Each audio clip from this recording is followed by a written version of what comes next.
now entering the Horror Sanctum.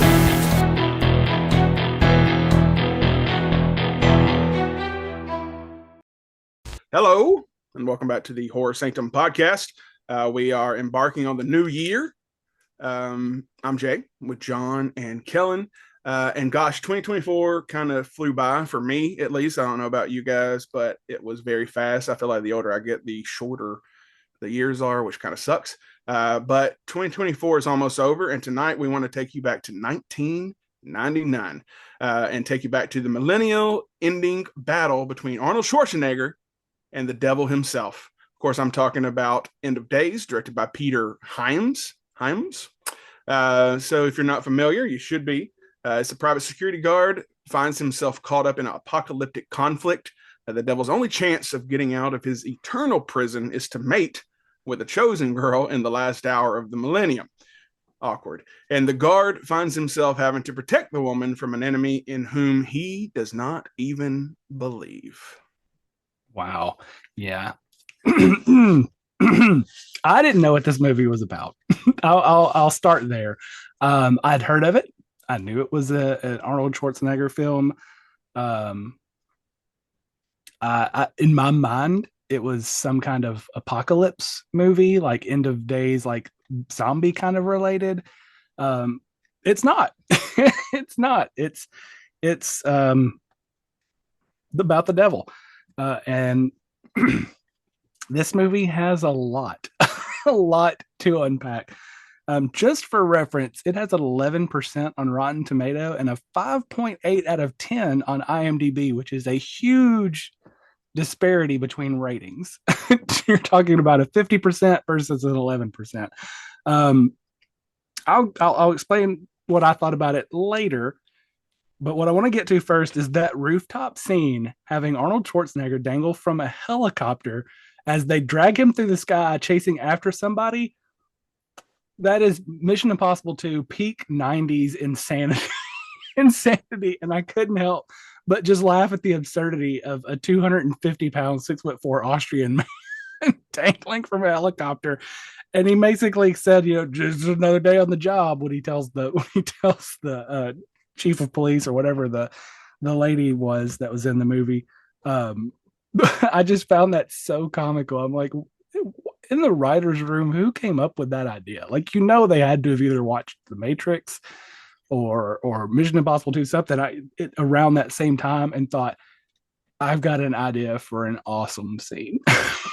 And it worked in the worst way possible. It's so bad that I actually enjoyed watching him. I mean, you have Arnold, you can't not do something like that, right? Exactly.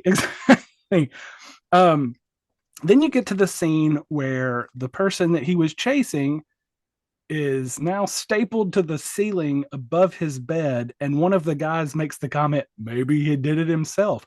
Who wrote this? Who was responsible for the title? And to be fair, Arnold has several moments in this movie where he is the only person with any kind of sense, because he even says, how did he get the other scalpel or nail in? Like, think about, what are you talking about? How he did it to himself? It makes no sense. The lady, and I can't remember what her name is. I know I've seen her in a whole bunch of stuff. She's the nurse in the beginning that helps take the baby. And then she ends up being the stepmother or whatever. She's been in so much stuff. If that's not peak comedy, having her fight Arnold Schwarzenegger and her being way stronger than him, like, he didn't have that. The Rock, Mark Wahlberg, I can't remember the other actor, Vin Diesel, maybe, that he didn't have that rider in his contract where he couldn't lose, because he got his ass handed to him by a 50-year-old woman. And I'm watching it like, this is so bad. Like, makes no sense. They didn't establish that she had any superpowers, that she was giving anything from the devil to make her even better. It was just, she's one of his minions. And it couldn't help but watch as she just slides him across the floor with the piano and rams him into the wall. Like, this is this is so absurd. I can't stop watching. He's supposed to be a detective, kind of. He's now a private guard or whatever.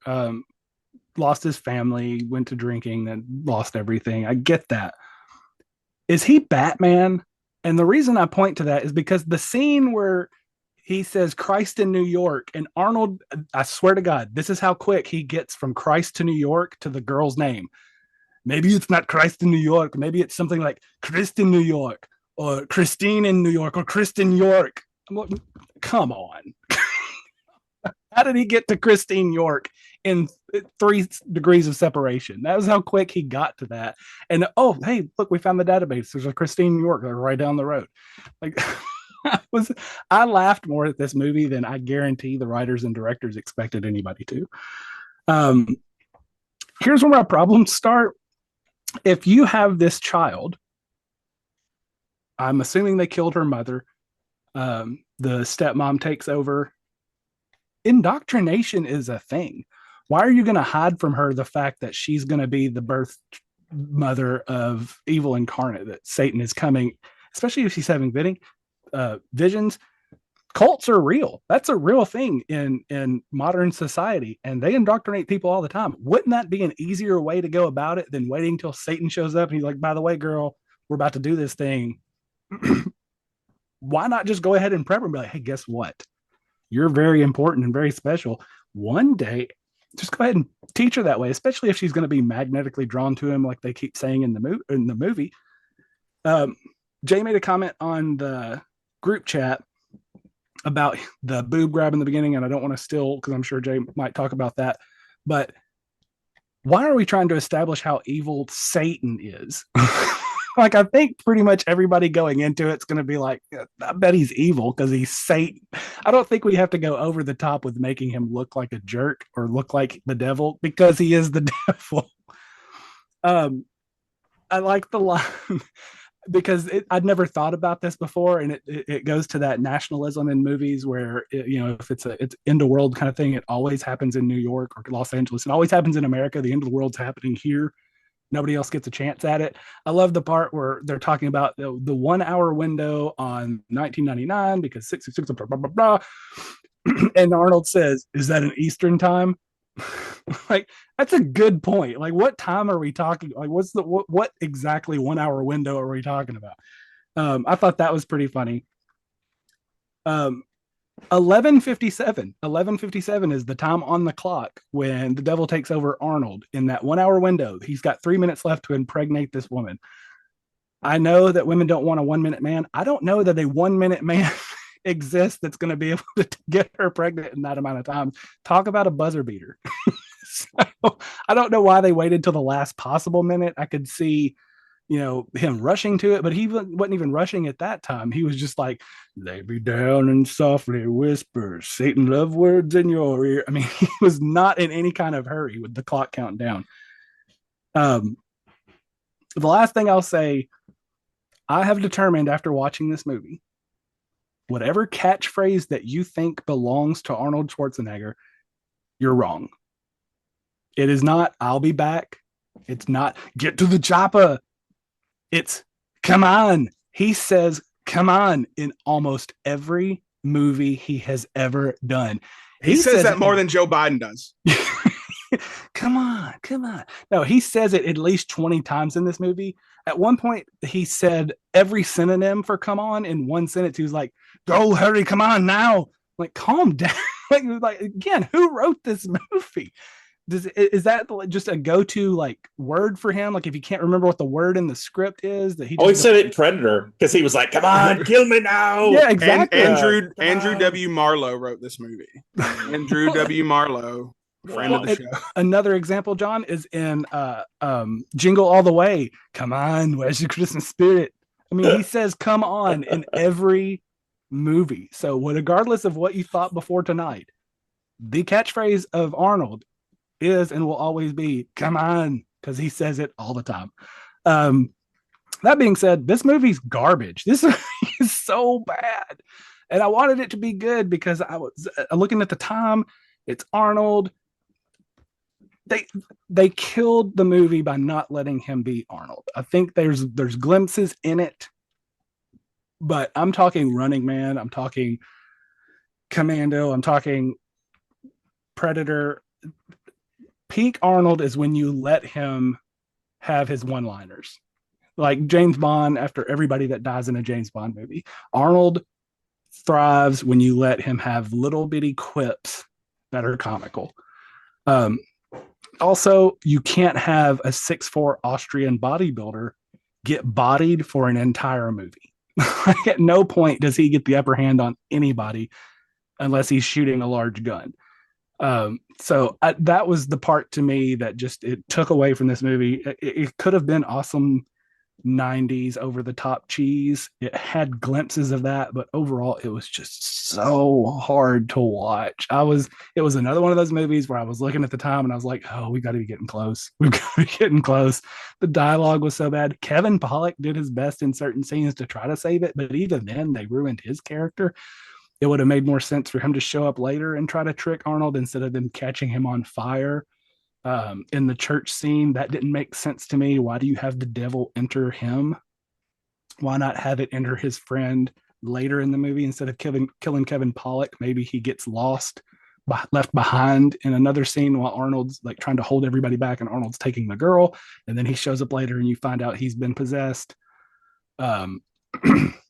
The cheesiness of having his wife and daughter show up at the end when he looks up, that was just blah. like like what are we doing? And the biggest thing that takes away from all of this, Satan was all powerful in this movie. They didn't make it like he inhabited a normal man's body and now he had normal powers. He could make people see whatever they wanted. He brought people back from the dead. You're telling me he's going to need the police to help him find this girl that is the chosen one that he has been waiting for 20 years? He needed the police for it. He brought the lady back to life. He's like, I need your guys' help. Like, no, you don't. Come on. Like, just zoom on over, blow some stuff up, kill Arnold, take the girl. You didn't have to go through everything that he went to. He didn't even need the minions that were trying to help him. So all that, it just didn't work. It fell so flat, especially considering that Stigmata came out in the same year, and Stigmata is a fantastic movie along the same kind of thing, the whole religious arc thing. I really loved Patricia. These are End of Days and Stigmata are Armageddon and Deep Impact. Like we had those years where two film companies were racing to get the movie out first. Yeah. I'll save what I think between the two until later, but it's definitely one of those things where if you saw one first, you liked it more. Well, I saw Stigmata back when it came out, and I thought that was really good. I thought the suspense was a lot better in that. This one, I didn't get the suspense, the sense of urgency. The devil was sleazy. Arnold was boring, and Kevin Pollak was underutilized. That's all I could think of. The girl was great. Her acting was fantastic. But overall, like I said, I just was not a fan of this film. So the whole thing reminds me of, I know Bill Hader was a production assistant and he worked with Arnold on a few things, and he was on Collateral Damage. He was telling a story about he was on set one day and Arnold walks up to him and he's just like a nobody. And he was like, where's the production designer? And he's like, I don't know. I guess he's over there. He's like, find him. Show me your leadership capabilities. And he was like, what? He was like, my leadership capabilities. Then he said Arnold always had like a cigar in his mouth and he was always, Arnold. But yeah, I hated this movie. I think I had seen it when it came out, but this was kind of like a new watch for me because it's been so long. The biggest thing that I took away from this movie is this whole thing ripped off Halloween 6. This entire fucking movie ripped off Halloween 6. The cult, the birthing scene, the opening, like they totally watched Halloween 6, The Curse of Michael Myers, and stole ideas from that movie. Gabriel Byrne is the devil, and Gabriel Byrne, there's just something about it. He is so boring when I see that guy. He is one of the most boring, serious actors. And I don't even know if he's a bad actor. It's just like if I see him in something, I'm immediately just like, I don't care. I don't want to watch it. Like, it's just like a turn off for me, right? Automatically. So making him the devil, unfortunately, was like a big miss. I think that I know that, what's his name? Al Pacino played the devil and the devil's advocate. And it's like obviously Pacino probably wouldn't do this, but getting someone of that caliber probably would have worked better, a more dynamic actor.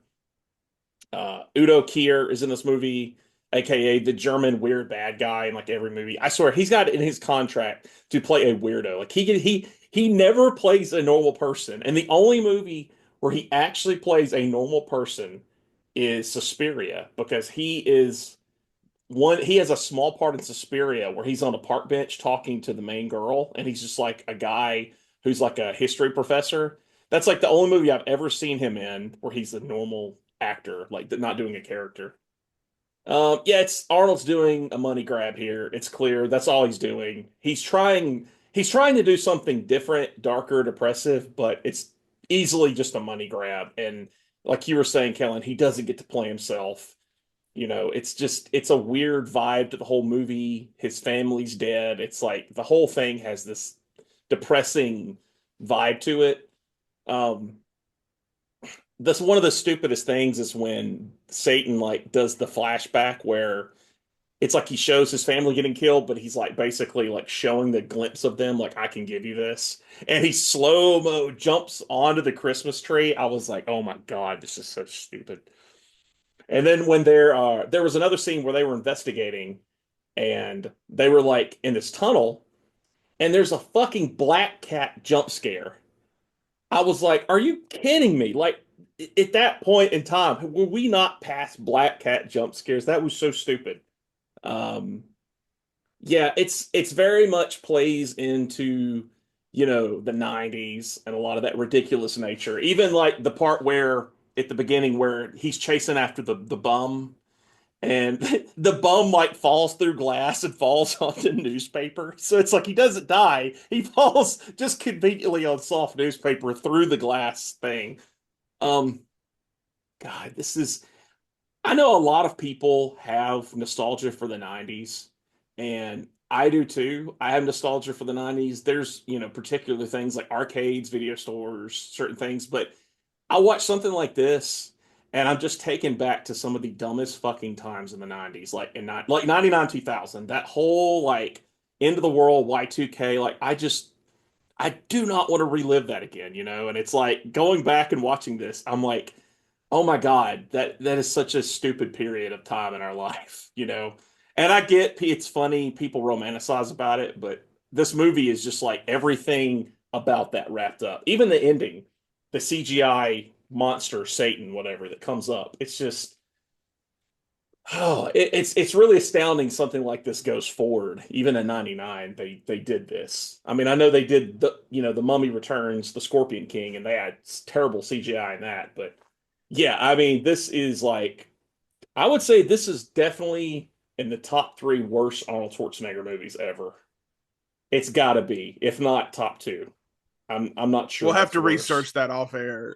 Yeah. I mean, you might not be wrong.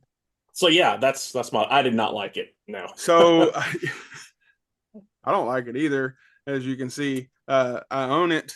I also have the soundtrack. I'm going to just tell you who's on the soundtrack real quick. There's one way to loop me into a movie, and it's going to be the last band I name. If you know me, you already know, but I'm not going to read every one of them because some of them we don't know. But Korn, Everlast, Limp Bizkit, Guns N' Roses, The Prodigy, Rob Zombie, Eminem, Powerman 5000, Sonic Youth, and the greatest band in the fucking world, Creed.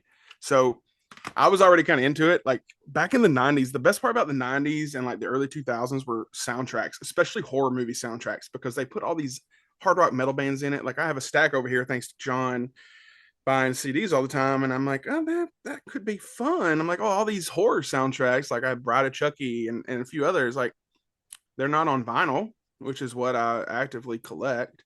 So why not? So you go to Goodwill, find a couple soundtracks, go to Grayscape. This was one that I've gotten recently. And it's just such a good soundtrack. This is a night where I watch this at home. Usually I watch movies at work on my iPad. I own it. I don't remember where I got it. It was only like $5 and that was probably $3 too much, but I watched it here at home and I took notes on my phone, which I never did. And I thought I had more notes on my phone, but I was also high when I watched this. So I must have just thought I was typing it out, but I have several notes. First of all, Kellen, your background looks like Brokeback Mountain from a different universe. That's the vibe that is given me, with Gabriel behind him for some reason spooning Arnold. But I don't like Robin Tunney. Is that his name? Tooney or Tunney? I'm not a fan of her. Kelly, you said she did a good job. Maybe she did, maybe she didn't. But that's like we all have people like Gabriel for John. I think who it's stand- comparative because the rest of the acting in this movie was garbage, Right, just except like for we maybe talked about Kevin Pollak last playing night. Kevin Pollak. Right, just like we talked about last night with what Terrifier 3. But when you're surrounded by bad actors, it can elevate you. But I'm just not a fan of her, and I don't really know why. There were a few movies back in the day. This is one of them. This one, Ravenous, Virus, which I just watched again recently, that were always on HBO, and I was always watching them. When I saw this movie the first time, it blew my mind. I'm like, oh shit, like Arnold, the devil. I'm sure I've watched it once or twice since '99, but watching it again yesterday, it did in fact not blow my mind. I love Arnold. One of my notes that I thought I had written down is like, is he the greatest action star we've had for us, like our age? You think he's the great? Would you consider him? I think I would. Like, even though it's not a great movie, he is still so fun to watch just because he can be over top. They again, he was kind of handcuffed in this film, but is he? Do you think he's the greatest action star we've had in our lifetime? Hands down. I It's don't him know or if I would say Stallone. yeah, I don't know if I'd say he's the greatest, but I agree he's probably the most fun. He's probably done the most fun with his action roles. Stallone's up there. I think you could give Bruce Willis a shot at it if you take his whole catalog. Yeah, it's hard to argue against Arnold though because he was just bigger than life in his prime. Also, how many of Arnold's movies went straight to DVD compared to the others? You know, like years ago, we would said, "Oh, Seagal is 100% the winner," but he's not. And even Bruce Willis, like he makes a ton of movies that just go straight to the Walmart shelves. Well, I don't discredit Bruce Willis's later movies going straight to DVD because he was trying to cash in because he knew he had the issues with his mind. He knew his Right. mind was leaving, and he was making a bunch of movies, kind of the Nicolas Cage style, like I'm going to bank a bunch of money because I know that I'm done. So I don't know. Like, I think we called it a money grab. It is to a degree, right? But I also think like if Arnold, like when he read this script, he was probably looking at it a little bit differently. It probably reads better than it came off on screen. And he's like, this is gonna change my career path because he was getting a little older. He's like, I'm gonna start doing more serious roles. Did that happen? No, it didn't. Because this movie was kind of silly. This movie reminded me of Rosemary's Baby. So it's Rosemary's Baby meets Prince of Darkness with just a hint of Signs. And the only part of Signs is the played out scenario where a man loses his faith and then he goes up against some sort of opposition, which leads him to finding his faith again. I couldn't name you very many movies that have that scenario, but at the same time, I think it's played out. I'm not a fan.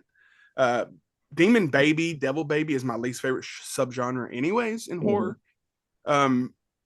Which also, like, why did he come back earlier and play the long game, date the girl, and then like, baby, I want to lose my virginity to you on New Year's Eve? Like, he not could the same thing. Be a younger guy. Why pick a 50-year-old man to try to seduce this girl? And the only thing I could imagine is maybe there's something there at that restaurant where it happened that maybe it's on top of a gateway. I don't know. He just said that body was chosen. That's what he said. So like Terrifier, like there's people who were chosen, but that made no sense. And let's go to that scene. We, like you said, Kellen, in the group text, I was talking about the boob grab. So that was his friend's wife, I think, right? In the restaurant. So he goes down, kisses her, pulls her boob out, and just like rubbing on it while he's kissing her, and then that makes her a bomb, and the whole place blows up. That was strike one for me. Strike 2, 3, 4, and 5, and 6 was the piss scene.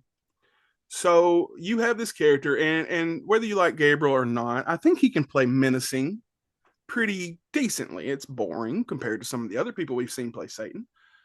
But when he kills Kevin Pollak, or almost kill, I guess he does kill him, then he brings him back, makes a deal with him. But anyone else seen Ghost Rider 2? Yeah. I fucking hate Ghost Rider 2. Ghost Rider 2, whether it says it or not, was directed by U-Ball. I don't care what anybody says. It was directed by that shitty man because it plays just like a U-Ball movie. In that movie, Ghost Rider pisses fire. Now, we don't get fire piss, but he pees. It trickles down under the van or car of Kevin Pollak and then blows it up. Why? again, Andrew Marlowe. Why was this written into this movie? You took arguably the most notorious, sinister character in our world, and you made him campy, but he wasn't meant to be campy. Those were the things that were campy. Like when he spoke, I mean, he didn't have puns, right? Did he? I don't think so. No. Like, oh, I'm going to grab this woman's boob. All right. You're not as scary as you were. All right, I'm going to pee and then it's going to blow up. Okay, that's kind of weird, not very scary. Like they tried to make him comical for some reason. I don't understand that at all. That was one of my biggest knocks. Now, someone said nostalgia earlier. I have nostalgia for this movie. I always have. I don't know that I saw it in theaters, but it's quite possible I did see this in theaters. So that nostalgia for this movie has always been there for me. Oh, the other part that's super fucked up and weird, and why was it written into the movie, was the weird three-way with the mother and daughter. Yeah, it was weird. I thought of that too. I was like, why are they over sexualizing Satan? He's supposed to be evil, not just like a pervert.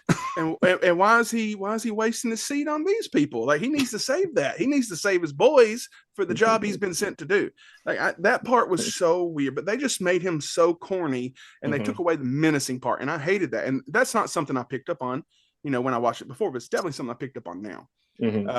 They should have just left him the way he is. I liked the creature reveal. The CGE was but like the way he turned into what you can kind of see behind me there, like I enjoy that version of the devil. Looks like Man-Bat from Batman, but they should have let Arnold just go and do what he wants to do. And I think because they didn't, because the things I've already mentioned about the devil and the things that he did were so corny. So why can't Arnold do the same similar things? Not grab a girl's boob and all that, but why couldn't he share some of that silliness in his character? It was because he was an alcoholic and something bad's happened. He's lost his family, blah, blah, blah. So I don't know. All that didn't play for me. Going back to the Stigmata versus End of Days, I haven't seen Stigmata in forever. But today, as we sit here, I like End of Days better. Now, I'll watch Stigmata again because I didn't even think about it till you mentioned it. So obviously I'm going to go watch it and see. But End of Days was the one I watched first because I don't even remember who was in Stigmata. If you ask me, head, Gabriel Byrne was in Stigmata. That's what I was going to say. It was Gabriel Byrne, wasn't it? He was in Stigmata, so that makes it even weirder. Like he's like, this is what I want to do now. He was in Hereditary, if anyone remembers that. He was the dad. But I don't know. I think that's on my notes. But the biggest thing was like, just make it straight. And for some reason, they could only make half of it straight. We're gonna make Arnold's side straight, but the devil, it's gonna be a little wonky. Kevin Pollak was fantastic. He's always fantastic. Underappreciated as a side character.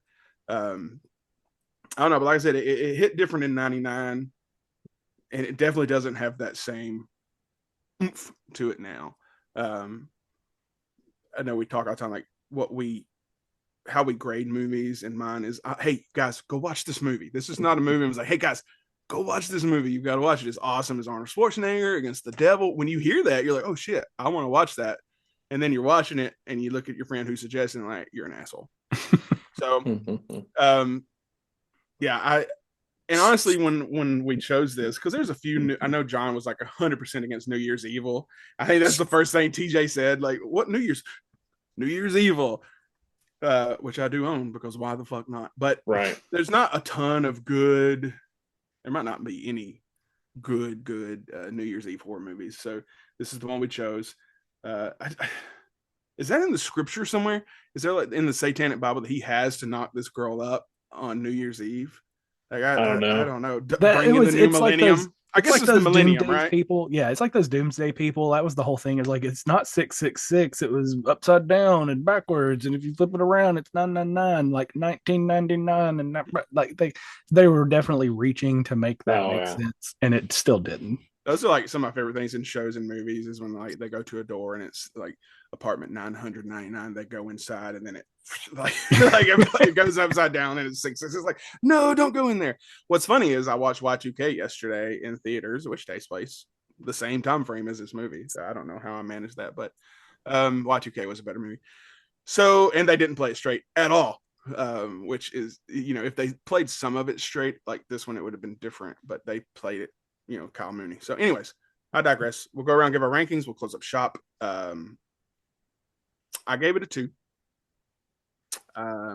That nostalgia is still holding on to me just a little bit. Like I said, I love anything Arnold does. I'll watch it at least once. But after watching it again, I'm not going to recommend it to anybody, but I would still give it a 2. Kellen? So to answer the question from earlier, per Rotten Tomatoes, end of days, critic consensus, an overblown thriller with formulaic action scenes and poor acting, putting it at the very bottom of Arnold's list of movies. It is, according to Rotten Tomatoes, the worst rated movie that he's Are ever the other done. ones there too? What's the 2 above it? So right above it, any guesses? I can't even think. No. Batman and Robin. So End of Days has an 11%. Batman and Robin has a 12%. Collateral Damage. Let's see, Hercules in New York, which I figured that would be there there. just because Arnold had not had that taken doesn't one count. acting lesson at that point. Yeah. Red Sonja would be 34. Collateral Damage would be 33. At 19. I love Red Sonja. Red bro. Sonja's pretty good. That's a fun movie. Yeah. What was the second one again? Batman and Robin. I love Batman and Robin. And that's one that doesn't play it straight. They play it like the comic book, except. And I think that's what hurt it, is because people had the Tim Burton ones back to back, Batman and then Batman Returns, and they were so beloved. And then you got a little bit away from it with Batman Forever. And then this was so over the top different that everyone hated on it at the time. Honestly, I love all 4 of them. Where he says, "Hey, you freeze!" Like, why would you not like that? Yeah. And Uma Thurman was a great Poison Ivy. What a great Bane. that was the closest to the comic books. Yeah. Having him juiced up like a roided out version of Arnold. On Venom. It was Venom is what he was juiced out on. Yeah. But yeah, for me, I would give this a 1 if Arnold wasn't in it. Arnold gives it a point just because, like Jay said, I love Arnold. My favorite Arnold movie, and I know I've said this before, is The Running Man, and it will never be beat. I don't care what anyone says. I know that Terminator 2 is a better movie. I know that Predator is a better movie. My favorite is still The Running Man because it was on TV, and I probably watched it 30 times back in the day when I was a kid. That, and then for Stallone, it's Demolition Man. You can't convince me otherwise. I know that he made better movies, but Demolition Man I have a soft spot and nostalgia for that. So just because it's an Arnold movie, it'll get a 2. Sure. Yeah. My favorite Schwarzenegger is probably Twins. I love Predator, but Twins is one that I just have like nostalgia for. Oh God. Yeah. I was just reading some stuff on Wiki about this, and it said that Sam Raimi, Guillermo del Toro, and Marcus Nispel were offered this movie and turned it down because of the script. Marcus Nispel, awesome. the guy who directed the Texas Chainsaw remake and Pathfinder, turned this down. So that should tell you how bad the script was. It also said that so the lady who was the stepmom, who was like one of the cult members, she complained about Arnold's behavior on set and said that he farted in her face while on set. I cannot make this up. So Arnold was in like rare form, acting crazy on this fucking movie. Yeah, I just think. Yeah, right, Zach. And that's probably exactly what he did. I just think this was definitely something that they knew the millennium was coming. Someone from the studio was like, "Let's put a script out. Let's get this going," and it just kind of took a life of its own. I'm sure maybe in some early form this could have been maybe good, but it was clearly just rewritten to hell and just totally stupid. Kind of like if you've ever followed the Kevin Smith story about when he wrote Superman and how it devolved into the Wild Wild West, basically. So yeah, this is, for me, it's 2 out of 5. That's as high as I can go. I don't have to do the math on that. That puts us at a 2. Also, he was in Iron Mask with Jackie Chan. This should be probably his worst movie. And if you look at some of the other ones, like that one's a 19%, but there's some movies I've never heard of. I would watch End of Days again before I watch those. Well, I was looking at the list too. Some of them I wouldn't consider an Arnold movie. I feel like he was in the movie, but wasn't the movie. Yeah, one of them. This is The Rundown. He wasn't in The Rundown. He was in it for a second. Where was he in it? when The Rock is going to get the ring from the guy at the beginning, he walks by him in the club and he's like, "Good luck." Like it's like a cameo. It's like Okay. just a second. Yeah. I love the rundown.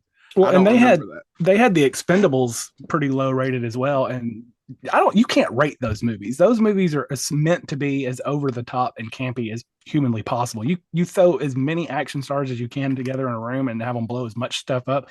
It was basically like if the Transformers movies were made Right. with real people. Yeah. I don't know that I've seen past number 2 in that. There's only 4, I think, but They're all the same. yeah. I imagine, except they lose people, right? Does Seagal show up in any of them? No, I Seagal guess is he probably doesn't. too busy. Too busy. He's like, well, the spread diddling a wasn't good guitar. enough. The spread wasn't good enough for him. He's like, is it catered? No. He was eating carrots with Putin. He didn't have time for the Expendables. All right, 1999's End of Days, starring Arnold Schwarzenegger. 2 out of 5 upside down crosses. All right, that's it for this episode. Be sure to subscribe to our YouTube channel wherever you're listening to this podcast. Follow us on Instagram. Follow us on TikTok while it's still available. This is the last show of this year, so it may not be available very much longer unless they decide to sell. So, and if you have Amazon Music, I need to update that. I might put the entire End of Days soundtrack on there, if I'm being honest. So go check that as well. All right, signing off. I'm Jay with John and Kellen. And until next time. Keep it spooky.